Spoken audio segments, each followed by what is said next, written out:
예, 안녕하세요. CS2022 현장 리포트 오늘 드디어 기다리던 그렇죠. 마지막 시간입니다. 마지막 순서입니다. 저는 황정수 기자고요. 저는 김선혁 기자입니다. 예, 우리 김 기자님 오늘 네, 사실 이제 또 뭐라고 해야 될까요? 키노트도 이제 많이 됐고 맞습니다. 사실 부스도 이제 어제부터 문을 열어가지고 많은 관람객들이 오시고 계신데 예, 저는 사실 가전 전시회라고 알고 왔는데 그렇죠. 느낌은 약간 CES 가 오토쇼 느낌이 나지 않았나 이런 네. 생각을 들었거든요. 우리 김 기자님 어떻게 보셨어요? 맞아요. 뭐 CES 하면 뭐 TV, 뭐 생활 가전 생각하는데 이번에 부스 돌아다녀 보니까 뭐 일단 차, 그다음 로봇까지 뭐 예. 거의 대부분 그런 부스로 꾸며져 있었는데 뭐 어떻게 좀 돌아보셨나요? 예, 저는 주로 웨스트홀 쪽을 많이 돌았는데 웨스트홀이 맞아요. 사실 올해 처음 개관한 그 컨벤션 홀이거든요. 새 무려 곳이죠. 예, 1조 2천억 정도를 투자했다고 하는데 엄청나더라고요. 예, 이번 행사 때 그곳을 꽉 채운 곳들이 사실 모빌리티 기업들이었잖아요. 맞습니다.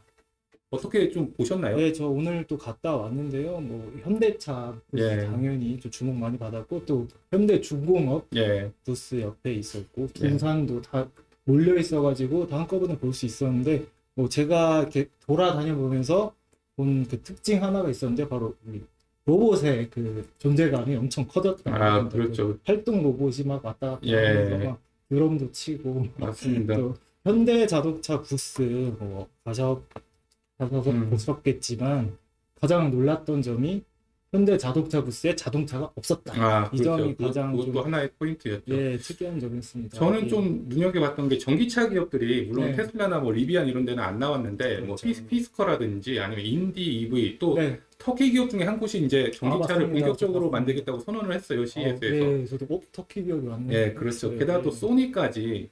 저 이번에 네. 전기차 시장 진출을 공식 또 선언하기도 했습니다. 예, 그래서 이번 사실 CES의 주요 화두 중에 하나가 정말 모빌리티라서 네. 저희가 오늘 또 모빌리티 전문가분을 한분 모셨죠. 그러니까 굉장히 또 어렵게 모셨는데요. 저에게 좀 모시도록 하겠습니다. 자리에. 예. 김준석 메리트증권 연구원님 모셨습니다. 예, 네, 안녕하세요. 안녕하세요. 안녕하세요. 영호님 일단 간단하게 본인 소개 조금 해주실 수 예. 있으세요? 네, 안녕하세요. 저는 메리츠증권에서 자동차 산업 분석하고 있는 김준성입니다. 자동차 산업을 지금까지 만 10년 정도 와. 분석을 했는데 예. 시간이 갈수록 계속 더 재밌어지는 것 같고 네. 지금 이 순간에 CES에 있어서 이 모빌리티의 변화를 보고 있는 게 굉장히 즐겁습니다. 네. 그래서 오늘 두 분이랑 재밌는 얘기 할 수 있을 것 같습니다. 예. 예, 감사합니다. 감사합니다. 그래서 첫 질문을 드리자면 저희 이제 김 기자랑 저희가 얘기를 했는데 그 가전쇼에 모빌리티 기업들이 몰려왔어요. 이게 점점 더 이렇게 물론 올해는 뭐 그 약간 그래도 오미크론 영향 때문에 조금 줄긴 했지만 그래도 점점 더 자기들의 이렇게 웨어넷이 CES에서 넓혀가는 것 같아서 그 이유가 뭘까요? 이제 모빌리티 영역에 CES에서 우리가 이런 영역을 확인할 수 있었던 거는 거의 10년 전부터였던 것 같아요. 네. 근데 이 모빌리티의 그 전체 비중이 계속해서 커져서 아까 처음에 말씀하셨던 것처럼 한 관을 전부 채울 정도, 그리고 심지어 다른 관에서도 자동차를 볼 수 있을 정도로 커진 거는 최근 들어서의 일인 것 같고요. 이렇게 자동차에 대해서 많은 분들이 관심을 갖고 쇼에 전시를 하는 이유는 간단하죠. 돈이 되기 때문입니다. 엄청나게 큰 시장이 이곳에서 발현 가능하다. 우리가 알고 있었던 기존의 자동차 시장이라는 것이 네. 이만했는데 이것을 넘어서 어마어마하게 큰 무궁무진한 성장 가능성이 있는 새로운 시장으로서 정의되고 있다라는 것이 원인인 것 같습니다. 예. 그리고 마침 이제 이번 CES가 만 2년 만에 열렸죠. 예. 그 지난 2년 동안 저는 이제 주식쟁이니까요. 경제 기자님들이시고요. 이 주식시장, 경제 업계에서 가장 큰 화두 중에 하나를 꼽아본다면 당연히 테슬라를 빼놓을 수가 네, 없거든요. 맞습니다. 자율주행. 네, 전 세계 6번째로 큰 회사가 됐고 시총 1000조가 넘었고 이 회사가 지난 2년 동안 그걸 다 만들었거든요. 예. 그래서 마침 이번 이 CES는 지난 2년 동안 이 모빌리티에서의 어떠한 거대한 변화를 우리가 짚어보고 앞으로 방향을 어떻게 가야 되는지에 대해서 행보를 알 수 있는 굉장히 유의미한 행사였다고 생각을 합니다. 예. 이번이 몇 번째 참석이시죠? CES? 저는 5번째 참석입니다. 그러면 2년 전과 비교했을 때 올해 좀 많이 제일 좀 변한 점이 어떤 점인가요? 주요 트렌드라든지 예, 예. 이제 제가 느낀 것은 합종 연행이 굉장히 많아졌습니다. 연합 결성이라고 하죠. 테슬라라는 회사가 만들고 있는 시장을 보고 있으면 굉장히 무섭습니다. 그러니까 테슬라가 단순히 전기 자동차를 만들어 팔아라는 생각을 하는 사람은 이제 거의 없죠. 예. 그렇죠. 네. 궁극적으로 테슬라라는 회사가 지금 가는 길은 인공지능의 영역인 거고, 네. 그걸 좀 더 비즈니스적으로 표현해 본다면 사람을 제거하는, 노동을 없앰으로써 거기서 어마어마한 부를 창출할 수 있는 비즈니스 모델을 추구하고 있는 거거든요. 네. 그런 영역을 가기 위해서 굉장히 많은 기업들이 몰려들고 있는데, 테슬라가 잘하는 것들을 보면 우리가 차 안에 들어가는 인공지능 이제 추론칩, 엣지 컴퓨팅 칩이라고 하죠. 그리고 이 칩이 돌리는 인공지능 모델 설계 그 자체, 그리고 이 인공지능 모델이 주행을 하면 모은 데이터를 보내줄 수 있는 OTA 기능, 이걸 받아서 데이터 센터에서 클라우드 컴퓨팅 칩이 인공지능 모델을 훈련하는 것들, 그리고 그 위에 얹어진 비즈니스 모델들, 너무나 많은 것들에서 융합적 가치를 보여주고 있는 거죠. 이걸 혼자 할 수 없으니까 CES에서건 밖에서건 융합적인 연합 결성이 하나의 시류였고요. 네. 이번 CES에서도 저는 그런 현상들을 많이 볼 수 있지 않았나라고 생각을 합니다. 예. 그래서 뭐 스텔란티스랑 어디랑 또 연합을 오늘 아마존이랑 그 소식도 맞습니다. 나왔고 또 퀄컴이 퀄컴. 또 어디 자동차 업체랑 또 이렇게 협업 소식을 발표했고 그다음에 루미나가 그 볼보랑 같이 뭐 협업을 해가지고 그 자율주행차 컨셉도 공부하고 상당히 아까 연구원님이 말씀하신 대로 융합, 뭐 그렇죠. 합종 연행이 일어나고 있는 것 같은데 우리 차 업체들은 좀 어떤가요? 좀 네. 현대차 부스 예. 좀 어떻게 보셨나요? 저는 사실 여기도 예, 융합이 융합이긴 한데 사실 자동차와 무관한 좀 융합이었던 것 같기도 그렇죠. 하고 현대차 그룹의 이번 이제 행사가 두 가지였죠. 하나는 키노트 스피치가 있었고요. 예. 정의선 회장님께서 발표하는 자리가 있었고, 또 이제 저희가 전시장에서 봤던 전시 공간이 있었습니다. 네. 전시 공간은 아까 말씀하신 것처럼 차가 없는 자동차 회사 부스였는데 로봇이나 다른 형태의 그 멀티 디바이스 이동 수단들이 공개가 됐었죠. 그래서 전시장의 컨셉 자체는 좀 더 중장기적 미래에 다양한 디바이스를 통해서 이동 서비스를 제공하겠다라는 취지를 좀 먼 그림으로, 먼 미래. 먼 미래에 대한 그림을 제시하는 자리가 아니었나라고 보고 있고요. 네. 그 키노 스피치에서는 유의미한 이야기가 있었죠. 보통 키노 스피치를 하면 정의선 회장이 등판해서 발표를 하고 사장단이 발표를 하시고 그리고 꼭 한 명이 추가가 됩니다. 이제 가장 최근에 현대차가 협력하고 있는 대상의 대표, 네. 주요 인력이 참여해서 현대차와의 협력 상황에 대해서 이제 발표를 하는 거죠. 이번에는 마이크로소프트에서 그렇죠. 클라우드와 AI를 담당하고 있는 중역이 참여를 해서 현대차의 키노 스피치에서 이제 발표를 했었고, 예, 예. 이것은 이제 현대차 그룹이 마이크로소프트와 클라우드 컴퓨팅 분야에서 협력을 한다라는 것으로 우리가 해석할 수가 있을 것 같습니다. 예. 현대차도 엣지 컴퓨팅, 클라우드 컴퓨팅, FOTA 비즈니스 모델 여러 가지 것들을 융합적으로 구상을 갖춰야 될 것 같고, 예. 거기서 이제 우리가 궁금했던 부분의 하나의 퍼즐이 공개가 되지 않았나 보고 있습니다. 그런데 아까 말씀하셨던 그 테슬라 말씀해 주셨는데 이번에 현대차는 전기차 관련돼서는 뭐 새로운 걸 좀 볼 수가 예. 없었던 것 같기도 한데 좀 이게 워낙 예. 한국에서 잘 팔려서 그런 건가요? 아, 근데 사실 사실 기대할 저 또한 이제 참여자였기 때문에 네. 그런 부분에 대해서 이제 먼 미래에 대한 비전 네. 제시도 굉장히 중요하지만 이제 당면 과제들 앞으로 벌어질 가까운 미래에 대해서 이야기해 주는 걸 기대했는데 아, 그렇구나. 그런 부분에 대한 터치가 없었던 네. 건 분명히 아쉬운 부분인 것 같아요. 음, 근데 제가 짐작컨대 현대차 그룹은 올해 2월 또는 3월에 국내에서 CEO 인베스터 데이가 예. 준비가 될 거고 아마도 그 행사에서 아, 이 전기차 자율주행과 관련된 가치사들에 대해서 세부적으로 얘기하는 자리가 준비되고 있는 걸로 보입니다. 예. 그래서 아마 이번 행사에서는 조금 더 먼 미래 예. 그리고 두세 달 뒤의 행사에서 가까운 미래를 이야기하는 포석이지 않았나 예. 싶습니다. 그렇죠. 뭐 현대차도 그런 전략을 갖고 움직이겠죠, 당연히. 그렇죠. 그 우리 연구원님이나 우리 김 기자님이나 그 테슬라 루프 타보셨나요? 네. 예, 저도 타고 예, 그러니까 왔습니다. 저도 타봤는데 조금 아쉬웠던 점이 그러니까 사실 전기차를 타보는 경험은 참 좋았는데 빠르게 이동할 수 있고 그 자율주행 그 기능을 확인해 볼 수가 없었어요. 그래서 운전자가 있어가지고 그렇죠. 알아보니까 이게 원래 테슬라는 하려고 했는데 교통 당국이 좀 막았다. 예, 위험하니까. 혹시라도 사고가 나면 또 그 말, 크게, 예, 그렇죠. 그 말인즉슨 아직까지는 이제 자율주행 기능이 아무리 선두주자인 테슬라도 완전하지 않다. 아니다. 이런 게 좀 어떻게 어느 정도 지나야지 좀 완전한 수준까지 될까요? 완전 기다려야 될 것 예, 자율주행 기능의 그런 발전 방향이라든지 자율주행이 언제쯤이면 예, 우리가 완벽해질 수도 완벽해질 수 있겠죠. 있을까? 안전한 단계까지 좀 가능할까요? 규제 당국에서 입장이 어떻든 예. 소비자로서의 입장이 어떻든 저는 되게 심플하게 생각을 하는데요. 제 눈앞에 있는 이 차가 자율주행 자동차다라고 믿고 저희가 탈 수 있으면 그 시대가 온 거거든요. 예. 그럼 내가 믿을 수 있으려면 이제 아니면 기자님들이 믿고 탈 수 있으려면 간단합니다. 아무리 자동차 회사가 이거 3단계야, 4단계야, 5단계야, 우리가 시험 많이 했어, 믿고 타봐, 무슨 말을 해도 딱 하나. 이 차가 나를 태우기 전에 1년 동안 10억 마일을 달렸는데 그 시간 동안, 그 기간 동안 사고율이 0.1%밖에 안 돼. 산업 평균은 10만 마일을 주행할 때마다 13%의 사고가 발생하는데 예를 들어 이 차는 사고율이 0.1%였어. 라고 하면 우리가 믿고 탈 수 있거든요. 거기에 한 가지 더 이제 0.1%라도 사고가 나긴 나는 거죠. 완벽이라는 건 거의 불가능한 일이니까. 그런 것들에 대해서 만에 하나, 천만 분의 하나라도 사고가 났을 때 그거를 처리할 수 있는 자동차라는 것에 사물에 법인격을 부여할 수 있는 보험 시스템이 있으면 아마 굉장히 많은 사람들이 타게 될 겁니다. 그러면은 언제 될 것이냐? 저희는 선도업체 또는 경쟁 업체들이 그것을 주행할 수 있는 인공지능 모델을 얼마나 더 빨리 강화하고 그 강화된 사고율의 결과를 계속해서 매분기 볼 수 있거든요.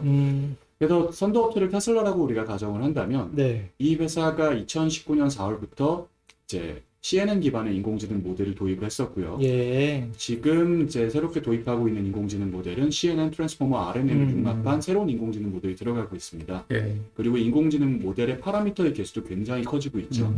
그래서 새로운 인공지능 모델이 지금 도입되고 있고 앞으로 1년, 어쩌면 2년 정도 안에 우리는 이 인공지능 모델, 새 인공지능 모델의 사고율 관점에서의 성과를 보고 어쩌면 바로 올 수도 있고 아니면 이번 인공지능 모델은 좀 부족해서 다음 인공지능 모델 또는 다른 경쟁사가 만드는 인공지능 모델을 기다려야 될 수도 있고 그런 맥락에서 저는 접근을 하고 있습니다. 네.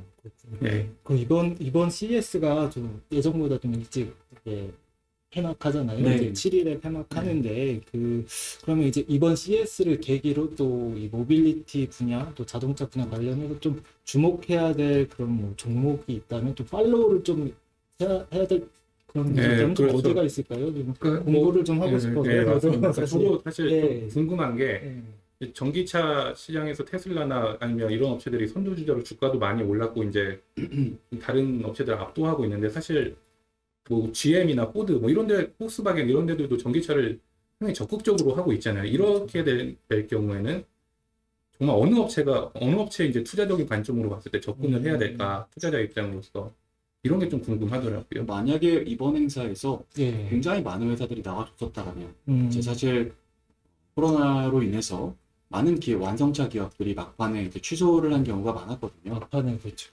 근데 만약 10개 이상의 기업들이 나왔다면 저는 부스를 다 돌아다니면서 똑같은 질문을 했을 것 같아요. 너에게 전기차란 무엇인지 정의해줘. 그 회사가 전기차를 정의하는 방식이 친환경차다.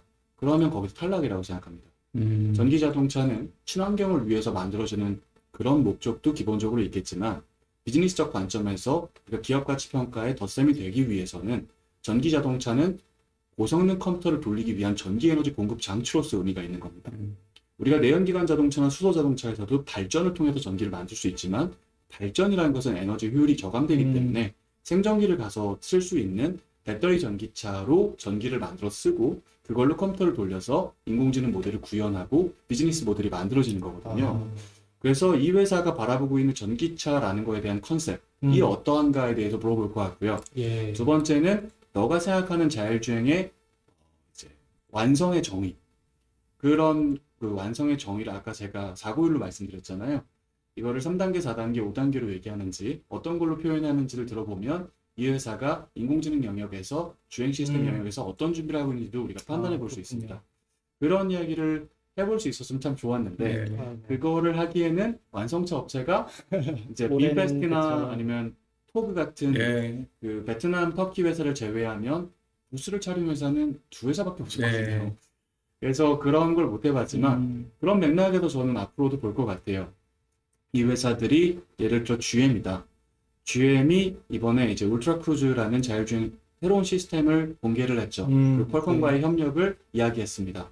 자, 스텔란티스. 자기가 전기 자동차에 대한 준비가 더뎠고 자율주행 시스템에 대한 데이터 디바이스로 전환을 하기 위한 가치 사슬에 대한 준비가 더뎠기 때문에 아마존과 풀 서포트를 받는 거의 결합되는 그 행사를 만들었죠. 아마존의 거의 모든 역량, 데이터 관련된 역량들이 스텔란티스 전차종에 다 들어갑니다. 자, 이런 연합, 그리고 예를 들면 엔비디아. 네. 엔비디아가 이번에 나온 투심플이나 투심플 같은 상용 회사나 예. 아니면 니오 샤오펑, 예. 니오토 이런 친구들과의 결합들, 그리고 이 회사가 내놓고 있는 드라이브 쇼퍼 예. 아니면 드라이브 컨시어지 음. 이런 것들의 비즈니스 모델이 자동차 회사와 어떻게 융합되는지 그거를 저는 봐야 될 것 같습니다. 아, 그래서 그런 맥락에서 새 시장이 열리는 거에 대한 가치 부여를 받는 대표적인 회사가 테슬라고, 예. 이제 테슬라도 테슬라지만 그런 시장에 동참할 수 있는 기업들의 이제 솔팅을 지금 말씀드린 맥락에서 해보는 게 네. 제가 하고 있는 일이고 저희가 같이 해볼 일인 것 같습니다. 예. 저도 좀 말씀해 주신 거 정리해서 예, 좀 내일 그렇습니다. 당장 예. 공부를 좀 그래서 해야 우리 될것 같아요. 김영건님 말씀 속에 아무래도 그런 투자에 대한 힌트가 많이 숨어 있었던 것 같아요. 그래서 우리 시청자님들께서도 좀 더 보시고 한번 공부를 해보시면은 좀 더 맞습니다. 좋은 투자 기회가 생기지 않을까 싶습니다. 네. 오늘 그럼 또 예. 다음 순서가 또 예, 그래서 다음 기다리고 순서를 있어서요. 위해서 김준성 예. 리스트님은 여기서 일단 보내드리도록 하겠습니다. 아, 예. 아, 정말 감사합니다. 저희 한국에서 뵙겠습니다. 네, 예, 다시 뵙겠습니다. 감사합니다. 네, 감사합니다. 자, 저희 그러면 또 예, 어느 분, 소개를 어느 분 모실까요? 예, 저희가 이제 사실 또 CES 하면은 스타트업을 빼놓을 수가 없거든요. 그렇죠. 그래서 저희가 또 우리 한국에서 일부러 이렇게 스타트업을 보기 아유, 위해서 오신 저희 예, 오늘은 박용철 카이스트 창업원 센터장님, 예, 박용철 교수님 교수님이시고요. 모셨고요. 예. 또 이찬 플루틱 대표님, 그리고 박지혜 이너시아 CEO님 이 자리에 모셨습니다. 예, 감사합니다. 예, 어서 오세요. 예. 이쪽으로 예. 여기 교수님 가운데 네. 네. 반갑습니다. 이쪽에 계시죠? 우리 대표님 마스크는 벗어 주시고 저희가 사실 저희 다 다- 방역 지침을 예. 준수하면서 지금 촬영을 하고 있거든요. 김성호고요. 네, 반갑습니다. 네, 반갑습니다. 예. 네. 지금 안녕하세요. 위치 괜찮나요? 예. 아, 그러면 일단 와주셔서 감사하고 네, 반갑습니다. 저랑 비슷한 연배 두 분이 나오신 거 아니에요? 네, 교수님부터 소개 좀 부탁드리겠습니다. 네, 예. 안녕하십니까. 예. 카이스트 창업원 창업지원센터장 박용철 교수입니다. 네. 저는 카이스트에서 교원 그리고 학생 창업을 지원하는 일을 주관하고 있습니다. 네. 오늘은 특별히 저희가 그 카이스트가 매년 CES에 한 12, 3개 기업과 함께 네. 기술 트렌드와 그리고 세계 시장의 고객들의 니즈를 확인하고 또 거기에 맞는 비즈니스 모델을 강화하는 데 도움을 드리고자 함께 참여하고 있는데요. 오늘 특별히 학생 창업 기업 두 분을 모시고 왔습니다. 아, 반갑습니다. 반갑습니다. 반갑습니다. 또 교수님도 소개 좀 해. 네, 저희는 이커머스 물류창고 내에서 가장 중요한 출고 작업을 가장 쉽고 빠르게 자동화할 수 있는 로봇 솔루션을 만들고 있는 플로틱 대표 이찬입니다. 아, 네. 예. 안녕하세요. 예. 네, 안녕하세요. 저희는 이제 내년 상반기에 미세 플라스틱 없는 유기농 생리대를 시작으로 프리미엄 페미닌 헬스케어 브랜드 하고 있는 이너시아 CEO 박지혜입니다. 네, 네, 안녕하세요. 반갑습니다. 반갑습니다. 예, 그래서 뭐 사실 스타트업도 CES 하면 스타트업을 빼놓을 수가 그렇죠. 없는데 혁신하는 예, 스타트업. 혁신하는 스타트업이고 사실 이 CES가 단순히 뭐 신제품만 전시하는 공간이 아니라 벤처 캐피털들하고 스타트업들하고 서로 의견도 교환하고 네, 이렇게 맞습니다. VC들은 투자를 하기 위해서 오고 스타트업은 또 세일즈를 하고 이런 행사잖아요, 그 사실은. 유레카 파크 아까 저희 예. 다녀왔는데요. 정말 거긴 많이 붐비더라고요. 예. 그래서 그 물어보니까요. 그 스타트업 관계자분들한테는 그 글로벌 진출할 수 있는 그런 데뷔 무대가 그렇죠, 바로 그렇죠. 그 CES라고 예. 하더라고요. 그래서 정말 많은 분들이 예. 참석을 해주셨고요. 또 우리나라뿐만 아니라 해외에서도 여러 많이 나라에서도 오셨죠. 예, 취소를 하지 않고 예. 이렇게 오셨는데요. 예, 그렇다고 우리 CEO님께서부터 먼저 좀 네, 근데 어떠셨어요? 전시장 돌아보셨는데 좀 어떤 게 가장 먼저 좀 눈에 띄었었나요? 뭐 좀 이곳은 정말 좀 괜찮은 곳 같다 아니면 이게 트렌드인 것 같다 이런 게 있으시면 좀 말씀해 소감 주세요. 좀 말씀 부탁드릴게요. 아, 어떠셨는지. 네. 네, 일단은 아무래도 저희 이너시아라는 기업 자체가 네. 헬스케어 분야랑 이게 그렇죠. 맞닿아 있다 보니까 헬스케어. 이번 핵심 키워드 중 하나인 디지털 헬스케어 관련 그렇죠. 스타트업들에 되게 눈이 많이 가더라고요. 그래서 이제 살펴봤던 기업 중에서 되게 인상 깊었던 기업을 몇 개 말씀드리자면은 이제 메타버스를 바탕으로 치료 예방 솔루션을 하고 있는 룩시드랩스라던가 네. 아니면 이제 전임상 단계를 이제 AI로 실시간 관측을 할 수 있는 아바타 이런 되게 좋은 기업들이 많이 나와 있더라고요. 근데 또 이런 디지털 헬스케어가 단순 이제 인간의 삶을 다룬 것뿐만 아니라 이제 펫케어 분야까지 옮겨가서 또 이제 펫나우라고 해서 이번에 최고의 상을 네 맞습니다. 그래서 이제 강아지의 비문을 인식할 수 있는 어플리케이션을 이제 개발한 기업도 있었는데요. 참 이렇게 되게 다양한 분야에서 디지털 헬스케어 분야가 확장되어 가면서 정말 인상 깊었던 것 같습니다. 그동안 또 어떠셨나요? 아, 어떻게 네. 보셨어요? 이번 CES. 저희는 이제 앞서 말씀 나누신 것처럼 예. 이제 로보틱스와 이제 미래차가 좀 주목받는 그렇죠. CES라고 생각을 로보틱스가 정말 맞아요. 많이 보였죠. 예. 맞습니다. 저희도 로봇을 하는 입장에서 예. 그런 로봇과 모빌리티 트렌드를 확인하기 위해서 왔고요. 예. 특히 이제 스타트업 같은 경우에는 이제 완성차를 만들기에는 스타트업이 부족하니까 그 미래차를 만들기 위해서 필요한 원천 기술을 집중적으로 개발하고 있는 스타트업을 많이 봤고 그 중에서도 이제 에바라는 이제 전기차 충전 솔루션 네, 혁신상도 받았죠. 네, 그게 부분에. 예. 맞습니다. 그리고 뭐 비트 센싱이라든지 아니면 저희 플로틱과 또 관련 있는 좀 디지털 트윈 기술 네. 예를 들면 모라이나 아니면 모빌테크 같은 예. 그런 디지털 트윈 업체들도 많이 눈여겨봤던 것 같습니다. 이번에 교수님께서는 어떠신가요? 네, 이번에 저희가 그 다음 세대를 이어갈 우리 청년차 한국과 두 분하고 네. 한국 스타트업 기업 중에서 최고 혁신상과 혁신을 수상하는 30여 개사 네. 주로 지금 센트럴 파크에도 있었지만 유레카 파크 중심으로 해서 저희가 좀 살펴봤는데요. 같이 다니면서 방금 두 분 그 대표님이 설명해 주신 그 분야인 트랜스포테이션과 디지털 헬스 분야는 저희가 일정 부분 좀 선도하는 그런 기술들과 함께 제품을 소개하는 그런 좋은 기회가 있었는데요. 네. 좀 아쉬웠던 부분은 네. CS 2022에서 주목할 만한 탑픽으로 이야기한 나머지 두 개의 스페이스 텍하고 그렇죠. 우주. 그리고 후드- 서스테너빌리티 아니, 텍은 예. 상대적으로 스타트업이 접근하기에 조금 어려운 어렵죠. 부분이 있었던 것 예. 같아요. 그렇죠. 이게 굉장히, 예. 우주 같은 경우는 정말 예. 비용도 그렇고 너무 그죠. 네. 그래서 저도 그래서 우주선, 그러니까 소형 왕복선이 그 전시가 된다 그래서 네. 나가봤는데 사실 그 별게 없더라고요. 그냥 모형 하나 갖다 놓고 그다음에 CTA 쪽, 그러니까 CES 주최사인데 여기서 이제 우주를 주요 트렌드로 내세웠지만 그렇죠. 실제로 스페이스. 실제로 기업은 많지 않았던 것 네, 같아요. 맞습니다. 예. 글로벌 트렌드도 저희가 좀 보기 위해서 대기업과 이런 곳들을 다녀봤는데 아쉽게도 그런 걸 찾기가 좀 쉽지 않았고요. 그러다 보니까 상대적으로 스타트업은 더 어떤 것들을 내기가 쉽지 않았던 것 같습니다. 그래서 그런 부분 되게 아쉬웠는데 그러나 저희가 본 것 중에서 서스테이너빌리티 분야에서 특별히 엔싱이라는 그 저희 엔싱. 스타트업은 혁신상 예.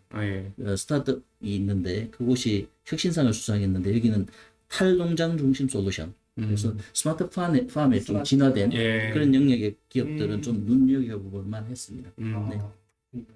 그 이번에 그 스타트업들 이렇게 많이 참가했잖아요. 특히 아까 올해 우리나라 그 스타트업들의 존재감이 굉장히 컸거든요. 뭐 한국관도 있었고 카이스트관도 있었고 또 서울시에서 서울시. 예, 같이 온 서울관도 있었고 굉장히 많았는데 한국 그 스타트업 업계 생태계가 정말 보통이 아니다 좀 이런 느낌을 저도 받았는데 실제로 좀 어떤가요? 괜찮으신가요? 스타트업 하시기에 좀 우리나라 어떤 환경인가요?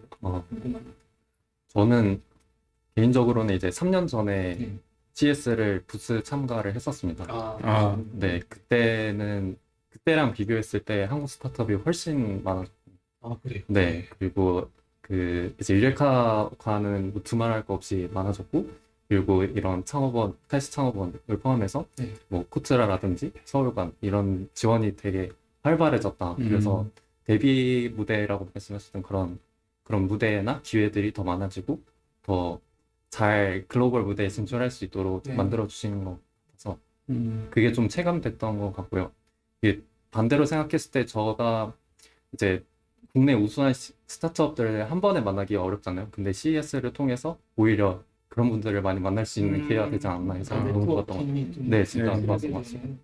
또 이런 코로나 시기에 이렇게 대면으로 그렇죠, 만나기가 맞아요. 어려운데 맞습니다. 또 한국 완전. 분들이 다 모여서 네, 이렇게 네네. 좋은 또 계기가 됐던 것 같아요. 네, 맞습니다. 우리 지금 말씀. 아, 네, 너무 잘 말씀해 주신 것처럼, 정말 이제 아무래도 여러 군데에서 지원을 할 수 있는 것들이 점점 많아지면서 이런 스타트업을 시작하기도 정말 그런 문턱이 조금 낮아졌다고 저는 개인적으로 생각이 들고, 또 이런 게 이제 성장하는 과정에서 여러 VC 업계들도 이런 것도 많이 성장했고, 또 이런 카이스트 ISK나 아니면 이런 여러 엑셀러레이팅 할 수 있는 프로그램이 많아진 것도 이렇게 카이스트를 포함해서 예. 국내 스타트업들이 잘 성장하게 된 거에 약간 뒷배경이 있지 않나 생각하게 됐습니다. 이제 교수님께 좀 여쭤보고 싶은 게 있는데요. 이제 이렇게 많은 스타트업들이 이렇게 생겨나고 있는데, 이제 그런 스타트업들이 좀 더 큰 기업으로 또 성장을 하려면 이렇게 지원도 또 계속 돼야 되고, 또 이렇게 시장성이라는 게 또 있어야 되거든요. 그래야 이렇게 궤도에 좀 진입을 하게 되는데, 그런 부분에서 우리나라 그런 제도라든지 좀 개선해야 될 부분 뭐 이런 게 있을까요? 그 지금 조금 전에 그 우리 박재 CEO가 설명해 주신 그 ISK는 카이스트의 창업원을 의미합니다. 네, 창업원을 의미하는 것이고요. 창업원 전통적으로 지난 한 10여 년 정도 카이스트의 과학기술 기반의 창업을 특별히 교수님들이죠. 그리고 학생분들의 창업을 저희가 적극적으로 지원하고 있습니다. 현재까지는 그 주로 프로그램 베이스로 지금 하고 있습니다. 프로그램이라 하면 그간에 저희가 좋은 성과를 내고 있는 E5 카이스트, 그리고 랩 스타트업, 그리고 오픈 벤처 랩 같은 그런 전통적인 방식의 프로그램을 지원해서 운영하는 방식입니다. 이 방식은 산학이 연관 모든 부분에서 다 운영이 되고 있고요. 특별히 산업체에서는 삼성 시리랩을 통한 그런 부분들, SK텔레콤의 오픈 콜라보 조직을 통한 것들, 그리고 현대자동차 그룹의 제로원 팀을 통한 이런 것들이 활발하게 지금 진행되고 있습니다. 그리고 학계에서도 저희 카이스트를 비롯해서 포스텍, 지스트, 유니스트와 같은 그런 곳에서 진행이 되고 있고요. 그리고 최근에는 상당히 괄목할 만하게 중앙정부 지자체 그리고 산하기관, 출연연 등에서 여러 가지 프로그램을 통해서 지원을 하고 있습니다. 이번에도 창지원에서 상당히 큰 규모로 중기부의 지원을 받아서 지금 진행을 하고 있고요. 근데 다만 저희가 조금 정책적으로 혹은 제도적으로 좀 바뀌었으면 하는 부분이, 지금 카이스트는 이광현 총장님이 취임하신 그 이후에 5 비전을 제시를 하고 있습니다. 그 중에서 네 번째 비전이 S가 스타트업인데요. 그 스타트업을 강화하기 위해서 저희가 두 축으로 지금 움직이고 있습니다. 먼저 원랩 원창업, 양적으로 카이스트 내에서 창업을 강화하는 부분. 강화하는데 글로벌 진출을 지원하기 위해서 이처럼 저희들이 교원 창업 혹은 학생 창업 기업들을 GS와 같은 훌륭한 세계적인 트렌드를 이해하고 또 이런 것들을 접목할 수 있는 이런 기회를 드리는 것들 포함해서 원랩 원창업을 강화하는 부분이 한 부분이 있고요. 두 번째는 주로 지금 창업과 관련해서는 수도권 중심입니다. 보통 그런 것들 1극 체제 뭐 이렇게 이야기하는데, 이 부분을 1극에서 탈피해서 지방으로 확산하는 부분에서 저희 카이스트가 지역적으로도 산하기관이 출연연이 많이 포진되어 있고요. 그리고 지역에 그 관심 있는 대학들도 상당히 많고 해서 카이스트가 중심이 되어서 지역 생태계를 조성하는 대전, 세종, 오송을 잇는 벨트를 해서 지방으로도 이런 그 기존의 수도권 중심에서 좀 탈피해서 이런 것들을 좀 진행하려고 하는 그런 그 부분을 좀 강조하시는 부분이 있습니다. 그게 K네스트라는 사업인데 그 부분을 좀 집중하고 있고요. 그리고 그간의 프로그램 중심에서 프로젝트 베이스로 좀 가려고 노력하고 있습니다. 그렇게 가야 네, 프로젝트 베이스라고 하면 그전까지는 랩 중심으로 해서 좋은 과학 기술을 가지고 창업을 하는, 즉 공급자 중심에서 좀 접근을 했습니다. 근데 이제부터는 글로벌 펌이나 대기업들의 시장과 고객의 수요를 기반으로 해서 어프로치를 좀 바꾼 거죠. 바꾸어서 팔릴 수 있는, 세계 시장에 먹힐 수 있는 것들을 진짜 수요를 먼저 가져와서 그런 것들을 그 과학기술 창업으로 이끌어갈 수 있는 그런 쪽으로 해서 그 부분을 저희가 같이 프로젝트 베이스로 프로그램 베이스에서 프로젝트 베이스로 예. 변환하는 혁신하는 그런 예. 부분들을 지금 노력하고 있습니다. 이 관련해서 저희들이 현재는 산학연구원 협력체제에서 잘 움직이고 있고요. 특별히 과기부나 중기부나 관련 부처에서 상당히 도움을 많이 예. 주고 계시고요. 그리고 또 이 자리를 빌어서 감사하다고 말씀 좀 드리고 싶은 부분은 대기업 중에서 현대자동차 그룹, 예. 제로원팀, 그리고 예. SK텔레콤의 오픈 콜라보 조직, 그리고 삼성전자 같은 경우도 시립 등을 통해서 예. 콜라보를 통해서 시장과 고객이 원하는 제품 서비스를 제공할 수 있는 예. 과학기술 창업을 지금 할 수 있도록 적극적으로 협력하고 있고요. 그런 부분들이 대전 세종 오송 지역에서 정착이 되면 그런 것들을 다른 지역으로 확산하는 모델로 네. 지금 좀 진행을 하고 있습니다. 그래서 예. 저희들이 정책이나 제도적인 부분에서는 그런 일극 체제에서 다극으로 갈 수 있는 부분에서의 네. 어떤 여러 가지 지원을 해주시면 좋겠다 하는 바람이 있습니다. 그 사실 저도 사실 이광영 총재님 수업을 한번 들었었거든요. 학교 대학원 다닐 때. 예, 그때 정말 훌륭하신 분이고 워낙 또 전설적인 분이라서 그 이광영 총재님이 이끄시는 카이스트에 지원을 받는 스타트업들이 꼭 성공하실 걸로 믿습니다. 게다가 요즘 대기업들도 사실 스타트업 투자에 상당히 적극적이고 네. 사실 지원도 많이 하고 있고요. 그래서 우리나라 스타트업이 계속 또 커질 것 같다는 생각을 해보고요. 우리 이제 사실 저는 실리콘밸리에 지금 근무하고 있는데 특파원으로 나와 있는데 여기도 이제 한국계 스타트업 중에 이제 유니콘도 많이 생기고 데카콘도 많이 이제 나오고 있습니다. 그래서 우리 두 분 이제 직접 이 현업에 계신 분으로서 앞으로 좀 물론 이제 나중에 유니콘도 되고 이제 데카콘도 돼야겠지만 그 포부 같은 거 좀 맞습니다. 앞으로 좀 계획 같은 거 좀 말씀해 주시면 좋을 것 같아요. 네. 성장해 나가시고. 이 시청자분들이 다 기억하고 계시니까 몇 년 아. 후에 다시 이렇게 되돌리고 올 때도 있습니다. 저는 일단 이번 CS를 통해서 이 부스를 봤을 때 이 비전을 제시하는 것도 굉장히 중요한데 그 비전을 제시할 때 근거가 되는 뚜렷한 숫자라든지 아니면 파트너십이라든지 그런 근거가 분명하게 뒷받침돼야 된다는 거를 좀 절실하게 느꼈던 것 같아요. 성과가 맞습니다. 이어져야 된다. 네, 그래서 저희가 지금 준비하고 있는 1차 프로토타입 테스트를 그런 부분에서 좀 탄탄하게 준비를 하고 내년 상반기 서비스 출시를 할 때 그런 것들을 많이 고려를 해서 좀 탄탄하게 저희는 이제 비전도 있고 그걸 위해서 이런 근거를 탄탄하게 갖고 있다 이런 것들을 이런 이미지를 보여드릴 수 있도록 하고 있고요. 내년 CES 부스에서도 그런 것들을 보여줄 수 있도록 노력하겠습니다. 네. 알겠습니다. 우리 박지 네. 이시아 이호님.